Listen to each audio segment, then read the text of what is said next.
Welcome back sa aking YouTube channel, April in Canada. Ayun o, may flag Canada. So today, saan tayo babe? Nasaan tayo?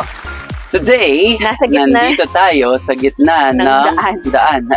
Nandito tayo sa downtown Victoria. And ano ang di-discuss natin ngayon? Yeah, base sa mga comments ninyo, super interesado kayo na malaman kung paano nga ba i-ace ang interview.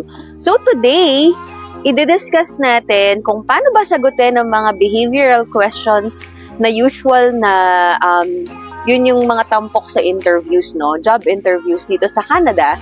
Para makahanap ka ng trabaho either sa government man yan or sa mga malalaking companies or even sa mga small companies.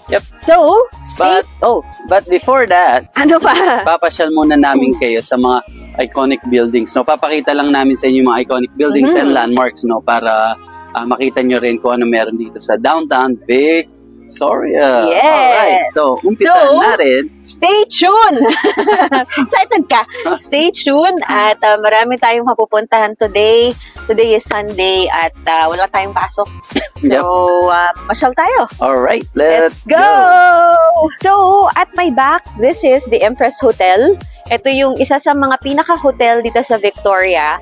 Di pa kami nakakapasok dyan, but some of our friends got married there sa Empress Hotel and I'm sure sobrang social dyan sa loob. Or pwede tayong pumasok ngayon. Pwede tayong pumasok? Oo. Papasok tayo? Makikisiyar tayo. O sige, pasok tayo. Tara!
Wow, ang social naman pala dito.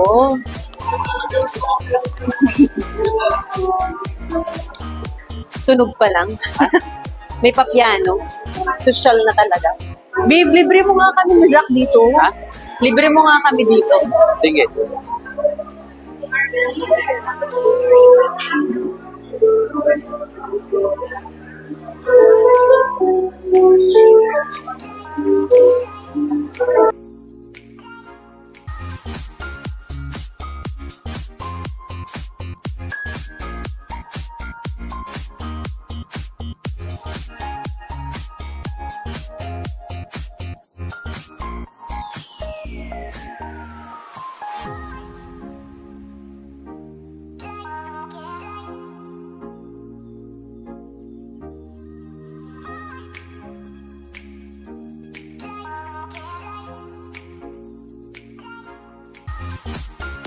Right. So, nakalabas tayo ng Empress ng buhay. Nakalabas tayo ng hindi nag-spend ng dolyar. And guys, sa likod ko naman, nandito naman sa atin, likod, historical building, which is the Parliament. Alam nyo ba, noong 1680, dito nag-meeting sina Dr. Jose Rizal at Emilio Aguinaldo. Totoo? Siyempre hindi. Hindi ko kasi alam ano meron dyan sa Parliament. Gunggong! Barinig kita sa mukha! Pero, one thing is for sure. One thing is for sure. Historical yan. Historical yan. Sorry. Okay. Pero, yung mga classmate ni April, dyan nag-work ngayon. So, diba? So, and malalaman nyo kung nasa downtown na kayo pag nakita nyo na yung historical building na yun. Alright? So, next naman guys, sa likod ko, ito yung tinatawag na harbor. Alam nyo ba na yung port na yun? Seryoso ba yan? Seryoso to. Yung port na yun, dyan usually nakadock yung isang ferry na papunta sa Seattle, USA. So it will only take like, I think, 40 minutes. Hindi, 2 hours. Sinisend niya sa nakakita eh. So, okay. Inaano ko nga Hindi eh. joke nga yun eh. Okay. So, yeah. So, 2 hours. Nasa Seattle ka na. So, di ba, hassle-free. So, isa to sa mga perks na pag nasa Canada ka na, di ba, you'll be getting best of 2 worlds. So, nasa Canada ka na and malapit at the same time, nasa US ka na. Nasa US ka pa. So, yeah. So, sakay na. Sakay na. So, perfect. Alright.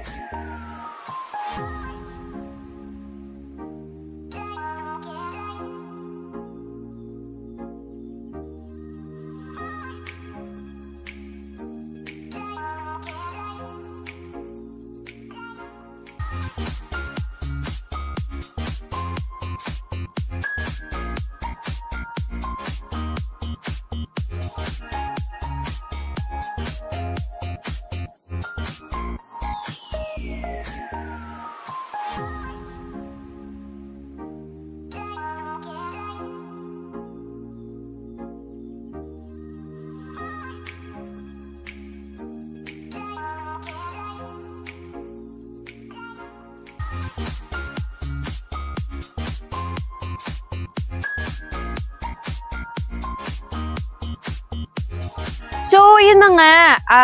I hope nagustuhan nyo yung mga puntahan natin earlier. So, ngayon going back naman tayo sa real topic natin, which is paano sagutin ang mga interviews dito sa Canada. So, marami nagtatanong kung paano nga ba makakuha ng magandang job. So, una, of course, kailangan ninyong ayusin yung resume ninyo based sa qualifications and job descriptions. Actually, dapat job descriptions ang mina-match ninyo. So, marami nagsabi sa amin, marami nag-advise sa amin during nung naghaharap kami ng trabaho na kailangan daw i-tailor ang resume based sa job description na hinahanap ng isang company. So, in that way, kahit na wala kang experience, you'll get the chance of getting an invitation for an interview. So, once, of course, na makuha mo na yung interview, syempre, kailangan mo ng paghandaan yung interview questions para ma-answer mo ng maayos ang bawat questions. So, babe, pumasok ka sa camera. And maganda yan, no? Siguro, isi-share habang nag-focus kami sa pag-share sa topic, isi-share din namin ngayon sa video na to yung sample resume ni April, no? So, pwede nyong pero syempre, kailangan yung ibahin din, no? So, parang format lang, guide lang as a format, although hindi namin sinasabi na tama yung format namin, but somehow, it worked. So, yeah, at saka yung format na to, based din sa nakuha rin namin sa mga iba na nakalanded na ng mga job. And then, syempre, siya at kami, nakakuha rin kami. So, kung we encourage you to try it, no? 1 to 2 months. So, kung napansin nyo na nandito na kayo, tapos hindi kayo natatawag for like interview, hindi kayo na-shortlist, i-try nyo yung namin. I-try nyo tong resume na to. Yung formula na to. Oo. So, again, disclaimer lang. Hindi naman namin sinasabi na this is the right format or this is the right or on how to answer the questions. Kumbaga, guideline lang kasi as we have experience, naging successful naman yung aming mga interviews so far. So, unang question is, ang unang gusto kong sabihin is usually yung mga questions dito is about your behavior. Yep. So, behavioral question-based interview. Yung iba naman conversational, depende again sa type ng trabaho na hinahanap nyo. So, like for example, meron akong kaklase that is currently working sa Tim Hortons. Nung tinanong ko siya kung anong mga questions ang tinanong sa kanya nung hiring manager, parang sabi niya, actually, nagulat ako kasi parang conversational lang, ganyan-ganyan, getting to know each other.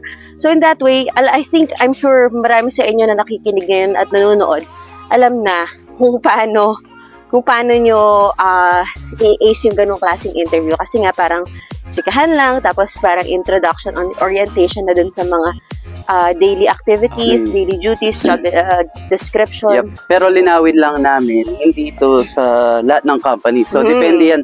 Usually, ito yung mga companies na mag-start ka lang to gain Canadian experience. Pero yung talagang like pang engineering firm siguro or accountancy, may mga kasama ng exam niya, may mga kasama ng panel, first interview, second interview, third interview. Pero ito yung mga pag nasa mga retail ka, healthcare, usually sa amin, that is government. Usually it's they are just behavioral interview questions. And may reason dyan bakit nga ba behavioral questions lang. Gaya sa sinabi namin sa previous vlog namin, it's because yung skills natututunan yan, di ba? Yep. That's something that is trainable if the employee is willing to be trained. Pero yung behavioral, that lasts forever, di ba? Yep. Siguro ito yung kinaganda rin dito no, sa mga nag-aspire pumunta dito or yung mga papunta na dito. Please, huwag kayong matakot na i-take nyo lang na i-take yung mga interview. Apply lang kayo ng apply. Kasi usually, again, huwag kayong ma-intimidate, huwag kayong pangunahan ng negativity. Talagang, pag para sa inyo, usually masusurprise na lang kayo na, uy, kaya ko pala. Exactly. And katulad nung sinabi ni April based sa experiences namin, pag na-hire ka dito sa job dito, no, pag na-hire ka, usually meron kang trainer. Di ba? Ikaw may trainer ka ba? Na personal trainer niya.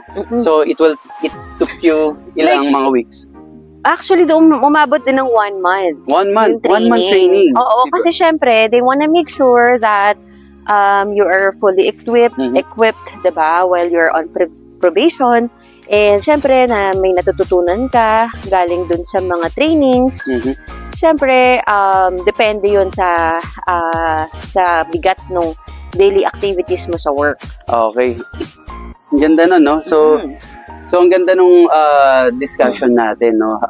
And isa pa, before tayo mag-proceed sa mga ibang questions, napaka-importante na before yung interview mo, practice yourself sa mirror or i-video mo. Kasi, confidence kasi ang unang tinitingnan ng mga magiging boss mo, yung confidence mo. Kasi tandaan mo, ang isa sa mga mag-interview sa'yo kasama sa panel, isa na yun sa magiging boss mo. So, tinitingnan niya, paano ko ba magiging kasama to? Paano ko ba siya ihaharap sa ibang tao? Paano siya makikiharap sa ibang tao? No? Timid ba siya? Nahihiya ba siya? So, yung body language mo, malaking factor yan sa sarili mo. Kaya nga, sabi ko kay April, nung una na i-video natin yung sarili mo, tingnan mo, kasi dun kasi pag piniplay mo, ay, medyo dami ko palang hindi pala ako nakatingin. Oo. Tapos, usually, di ba? Usually, tumitingin-tingin pala ako dun, hindi ka focus. So, isa sa mga positive comment or feedback sa'yo nung in-interview ka, di ba, nung sa government is parang nabigla sila, pag open pa lang ng Zoom, nakasmile na agad si April, di ba? So, parang, sabi niya, wow, usually nung sabi nila parang sabi is usually daw kasi parang hindi man numingiti or masyadong seryoso yung mga ini-interview nila. So, nung nakita nila yung smiling, yung smiling face ko. Smiling face ko dun sa camera. So parang they said, it's nice to see a smiling face during the interview. Parang gano'n. So isa yun sa it's a positive thing. Tandaan mo, pag na-interview ka na, usually 5 to 6 pa kayong i-interviewin. So I hope na ikaw make sure mo na magbigay ka ng lasting impact, di ba, sa mga magiging future bosses mo. So usually ang pinakauna at pinakamahirap na question is tell me about yourself. So ano nga ba ang mga typical, like for example, kung hindi mo pa alam yung formula natin, ano ba yung mga typical na sinasabi natin when it comes to a question, tell me about yourself? Usually kasi nung hindi ko pa inaaral yan, ang typical na sasagot ko dyan, yung mga hobbies ko, ginagawa ko, yung, di ba? Tapos mga past yung experiences. Past experience, hobbies, ganun. Pero, hindi pala yun. Like, for example, dito, ang natutunan namin, usually, So, usually, meron kang format which is kailangan mo talagang basahin ang job role and job description. So, when it comes to sabihin natin, they're looking for a team player. So, kailangan meron kang word na sasabihin na you have experience working in a diverse culture. Yep. Sabihin natin ganon. Pwedeng sabihin na you initiated something with the team sa mga past experience mo. So, bibigyan ko kayo ng isang example answer kung paano ko in-answer yung tell me about yourself during sa aking government interview. Sige. So, yun. So, una, first of all, good afternoon and thank you for the opportunity to discuss with you my qualifications and experiences for this role. I am a banking professional with over 12 years of experience both in the Philippines and in Dubai. Aside from being an expert in customer service, I also specialize in customer disputes and resolution, presenting sales report, and also training and mentoring junior banking staff to maximize performance efficiency and compliance. Some of my major tasks in this role were building relationship for new to bank customers, cross-selling banking products, and collecting documents for processing personal loans, credit cards, and auto finance applications. So basically, it was always a start-to-end process with my clients. Before that, I worked at another local bank in Dubai where I was assigned as a relationship manager, and I was given a wide range of accounts for high net worth individuals who needed financial advice. And like I said, I've been in this industry for many years, and giving my clients peace of mind and giving professional banking advice as well as a channel of banking information is my forte. That's why now I'm looking to grow and hopefully help even more people and businesses in this organization. Ganda. So, yun. So, as you can see, tailored siya doon sa job description that time na hinahanap nila. So, doon pa lang, napapa-wow na sila kasi doon, may point system kasi dito, babe. Diba? Kasi diba, ikaw nag-i-interview ka. Okay, explain natin yung pointing system, diba? Pero before that, guys, kung titingnan nyo, una sa lahat, huwag kayong ma-intimidate. Kasi, di ba, ang haba naman ng paano namin malalaman. Kaya it takes practice. Kasi pag na-practice mo na siya, magiging parang ano na yun sa'yo, natural na lang. So, i-practice mo. At kinaganda dito, pag tinanong ka na, tell me about yourself, kailangan, nandun na yun eh. Yun na yung point mo na i-impress sila, yes, di ba? yung 1 seconds. 1 to 10 seconds nila yung body language mo, tsaka yung pagkasabi mo. Kasi yung tell me about yourself, that's the time na kailangan mo nang ibenta yung sarili mo, di ba? Yung mga strengths mo. Focus ka with two things. Strengths mo and kung ano yung hinahanap nila. I-match mo yung strengths mo, iti-tailor mo yung strengths mo sa hinahanap nila. Kaya doon pa lang kasi, minamarkan nila. So, let's go back to the pointing system, no? Ano ba yung pointing system? Dito kasi, yung kinagandahan sa Canada, wala nga yung parang discrimination again in terms of hiring applicants. Bakit? Anong ibig sabihin namin in terms of discrimination? Like for example ako, no, I'm a supervisor sa isang retail top retail store dito sa Canada, no. So nangyayari pag nag-interview kami ng applicants, meron kaming set of questions. Below that questions, meron kaming rankings, no? So, ginigrade namin from 1 to 5. So, meaning, paano namin ginigrade? So, yung applicant, pag may questions kami, behavioral questions, di ba? I-grade namin based sa sagot niya. So, doon sa mga boxes ng 1 to 5, meron doon, na-meet ba nung applicants yung kailangan dito? Kung hindi niya na-meet, ano lang na-meet niya? Number 1, no? Usually, pag na-meet mo, yung mga nire-require namin, nasa 5 ka. So, kailangan number 1 na pinaka-importanting gagamitin mo dito. Ito, pinaka-importante, tandaan nyo. Yun yung STAR method. STAR technique. Kung ano yung STAR technique, ayan, nasa screen yan. STAR. Yes. So, okay. STAR technique means S for situation, T for task, A for action, R for result. And actually, yung iba meron pang dinadagdag yung L, which is Ano yung yung L? learning. Okay. So, napakaganda Yes. doon, di ba? Ano yung, as a result, ano yung ginawa mo? Napaka-importante yan. So, please, aralin nyo yung STAR method. Dito sa Canada, number 1 nilang tinitignan, yung STAR method. So, again, guys, walang discrimination dito. Kasi bakit? So, pwede kasi, eto, hindi naman in general to, pero usually pag nasa Middle East or even sa Pinas, di ba? Usually, di ba, may bias minsan, pwedeng gender bias, di ba? Minsan, disability, or kaya minsan parang maganda, di ba? O gwapo, minsan parang bet ko to, di ba? Pero hindi sa lahat to. Pero dito, hindi pwede kasi bakit?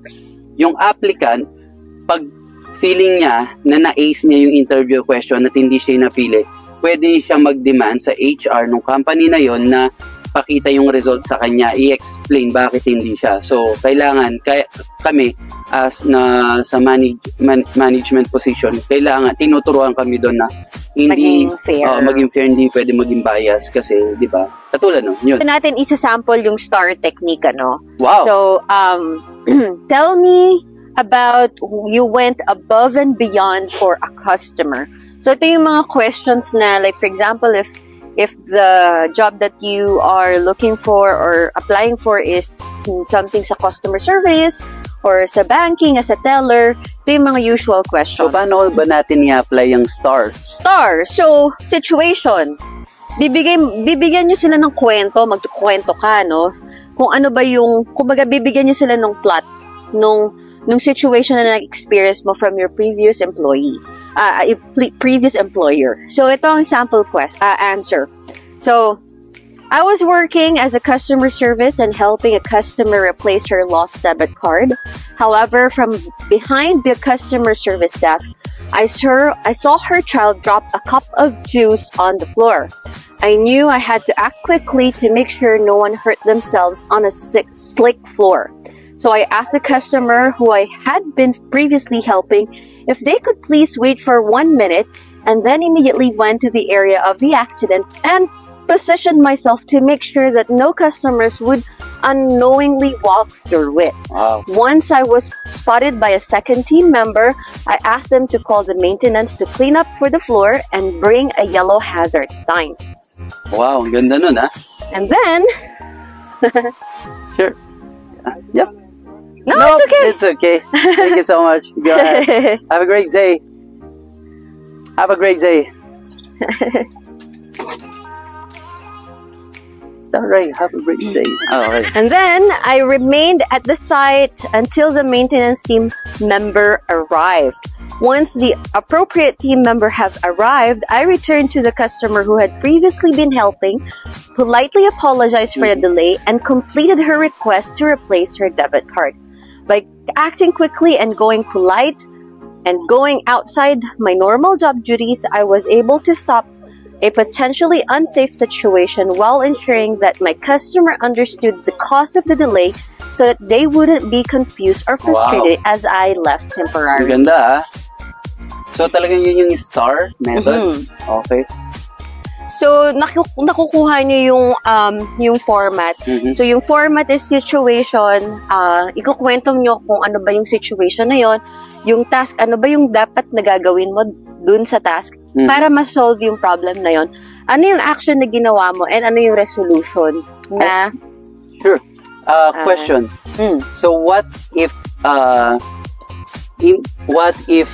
kunwari ako, wala akong experience sa isang retail store, okay? Or kunwari sa isang fast food. Pero alam ko na yun yung mga possible na pwedeng itanong sa akin kasi nga paano ko i-apply yung STAR method? Ang hirap naman ng question mo. So, feeling ko, eto lang kasi ini-research ko na, pwedeng theoretical. Yes. Pwede ka magsabi na, if I were in that situation, so, parang ganon. Currently, I don't have experience on that field or experience sa ganong field na. Sa ganong situation. But, yeah, in that situation, I could, blah, blah, blah, diba? So, parang bibigyan nyo sila ng idea kung ano yung idea mo on how to deal with the situation in case it comes up. Kasi again, as long na nakuha mo yung mga hinahanap nila na point, go ka doon. Lahat ng questions and lahat ng answers are unique. I'm sure marami kayong mga na-deal with, like for example, how do you handle stress? How would you handle conflict sa team? Or tell us about the time or describe a time that you have disagreed with your manager. So yun yung mga behavioral questions na akala nyo simple siyang sagutin. Pero sa tamang format, using the STAR technique, I'm sure that you will ace the interview.